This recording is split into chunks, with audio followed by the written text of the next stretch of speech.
this is the saddest part of the Dreamcast. I mean, it's probably a little bit off topic where we're at right now, but it doesn't matter. To me, this is the saddest part of the Dreamcast.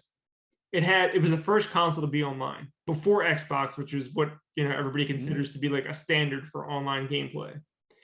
It had a VMU, which is a virtual memory unit, which was totally different. It was like an upgraded memory card, a memory card like you've never seen before. This system is one of the best looking consoles of all time. I don't care who you are or what you say. That is the sleekest looking console I think I've ever seen. The games are extraordinary. These games are next level games. In all accounts, right? What killed the Dreamcast? I gotta get my tissues ready.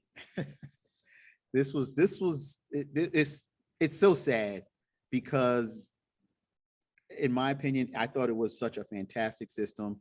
To this day, as everybody knows, I do work at Level Up Entertainment, and one of the things we do specialize in is retro games. And I still get people, still 2 locations, and I still get people coming in talking about the Dreamcast. And they say they have fond memories, and to this day they said the Dreamcast was one of their favorite systems of all time. It was just so much fun. So it's sad that it died a rapid death. I think the Dreamcast lasted only 2 years on the market, 3 years tops. But it was so many things. I think the biggest thing that killed it was the piracy. Piracy was running rampant. Everybody was ripping discs. And Sega tried hard because the discs weren't standard CDs. They were some dual layered discs.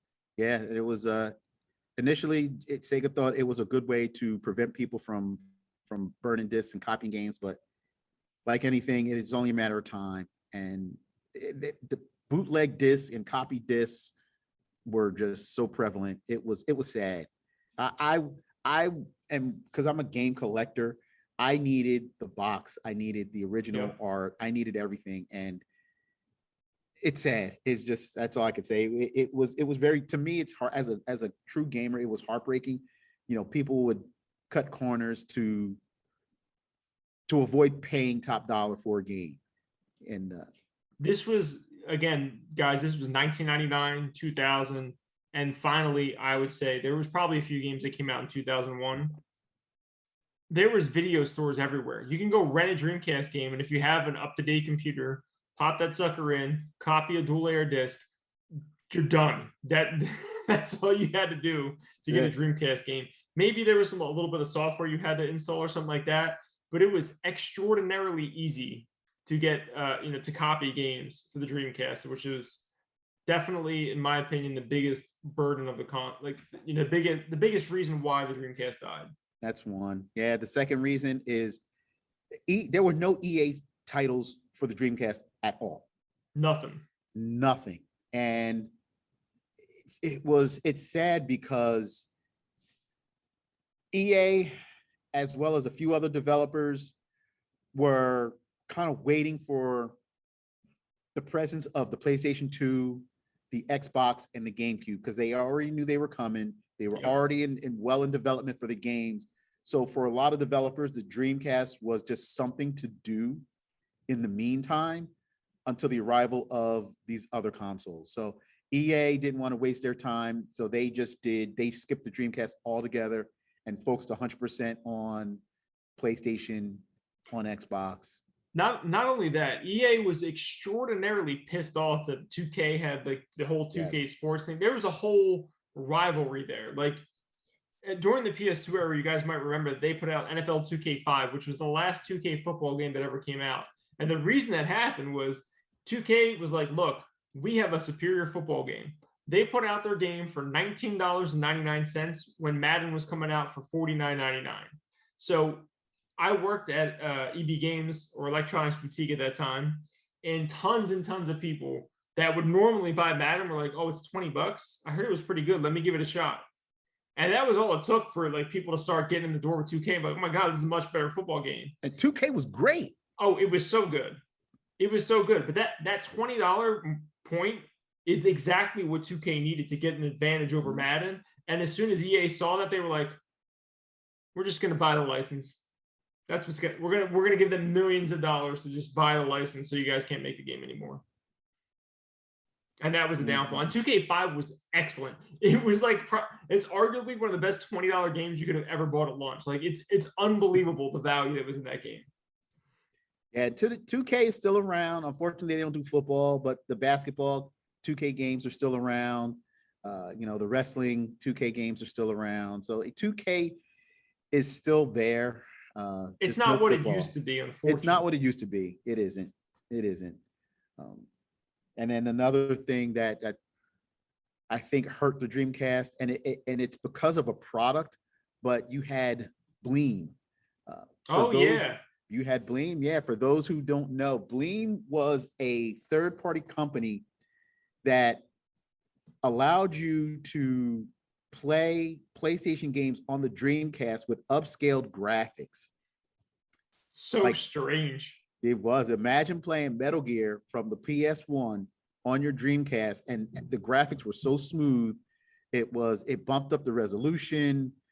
You had it was Metal Gear. You had Gran Turismo Racing. It was select titles only, right? Like you would, when you bought a Bleem, like I think there were discs. It would tell you like what this disc would allow you to play. Correct. Yeah. And it was innovative. People still had those, and people loved Metal Gear. But to play it on a different system and look better, it Bleem, because we sold it in the store. We sold tons of copies of Bleem, and Sony didn't like it, and I think a lawsuit ensued with Sega. I'm not sure how long it drug out, but I know they had to pay, and they had to do a cease and desist. So I know the Bleem company went out of business. Yeah, I mean, that wasn't something that helped them at all. Like, granted, like you can play PlayStation games on it, that's great, but that lawsuit ended up hurting. Didn't Sega get sued for part of that too, or no? I'm not sure. I want to say yes, but I don't quote me 100%. Okay, yeah, Sega may not have got sued, but either way, it was just like it was bad publicity for them at the very least. The last thing that I think really impacted the Dreamcast was Sega itself. Sega was like the final knife in its own coffin, in my opinion. The reason I say that is being a Sega fan, I love Sega Genesis. I love the Dreamcast. I have fondness for all their consoles. Maybe the Master System, not so much, but certainly the Dreamcast, Saturn and Genesis. But that in and of itself is the problem. Like, so Dreamcast or Sega was like, cool, we got the Genesis. We took a whole chunk of the market share away from Nintendo. Like when the Dreamcast when the Genesis entered the market, Nintendo had like 90% of the market share, like an unbelievable amount of the market share for video games worldwide. Sega came in and they took a huge chunk of that away. I don't remember the statistics, so I'm not going to tell you that right now. But they took a massive chunk away from Nintendo during the Genesis era. Yes, they did. They were on top of the world, and then they started making hardware mistakes, which was partially led by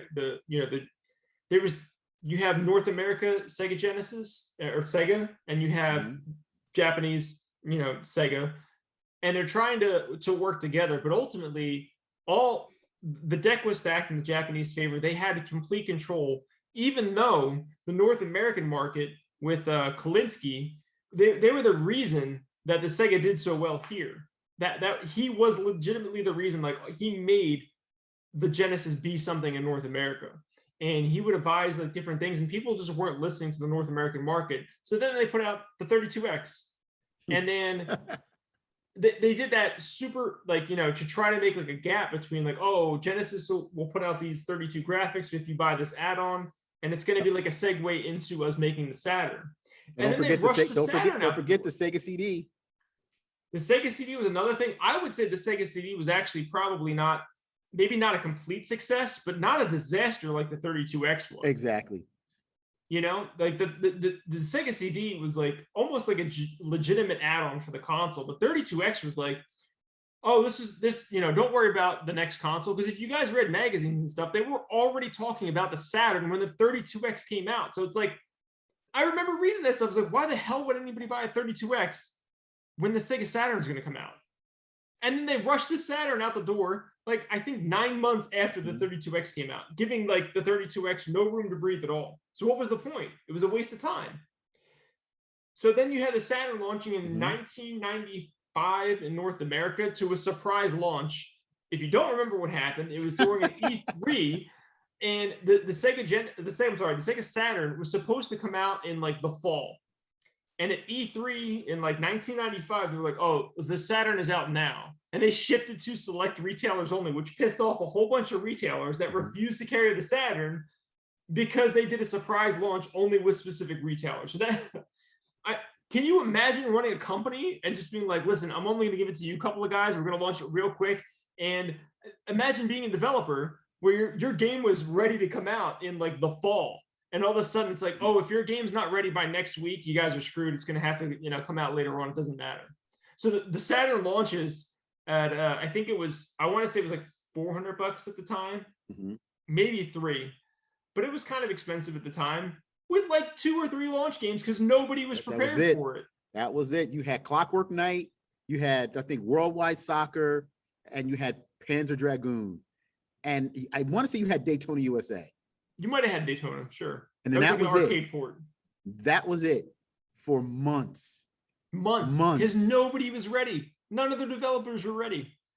I mean, I was working for Electronics Boutique at the time, and I remember I had my name on the pre-order list for the Saturn, and my boss called me and he said, "Hey, how serious are you about buying a Saturn?" I was like, "Well, I definitely want it when it comes out."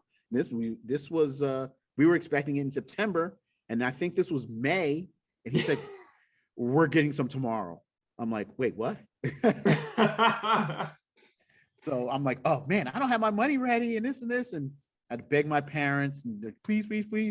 But yeah, it was total surprise, no games for months, and then we got Bug and Street Fighter the movie with Jean-Claude Van Damme. Those were like the next launches of games that came out. I mean, it's no wonder why the Saturn did terrible. Yeah, right? I think that put a bad taste in a lot of people's mouth with the Dreamcast. From the stuff that I read, I'm not going to quote anybody because I don't remember. From the stuff that I've read or the stuff that I've watched, the North American division of Sega was totally against this, but the Japanese, heads of Sega didn't care. They were like, "We need to get this out the door now," which was like, what? I can't even wrap my head around it. So I mean, that from the start was bad, and then the Saturn was, everybody knew at the time the Saturn failed. Like, I know there's some people who love the Saturn now, I get that, but there's a reason their games are expensive. It's because it didn't sell that great. Their games are pretty valuable for a lot of those reasons. The Dreamcast comes out in 1999. The Saturn lost in 95. So you had like a 4 or 5 year window in between launches for that. So you went from like a 9-month window from the 32X to the Saturn launch to then like a 4 or 5 year window, which even at that time was, kind of short. I think most consoles were usually about 7 or 8 years. Does that sound about right? Yeah, somewhere around there. 5 or 6, yeah. So the Dreamcast was to be their comeback, and they had to beat PlayStation to the market. Like, I remember that was a big thing. Like, oh, we're coming out first. We're going to be out before PlayStation. We're going to get out before these other consoles. And for that year, they were top dog. And then as soon as PS2 came out, it was like, wait, you don't have a DVD player? I don't need your console. I'm getting a $300 DVD player and a video game console over here. That's right. So right. I think that was the end for sure, was people being able to buy DVD players. If you guys don't know, were probably like $500 at the time, and you can get a video game console and a DVD player together for $300. So it was like, why do you not want a PlayStation 2?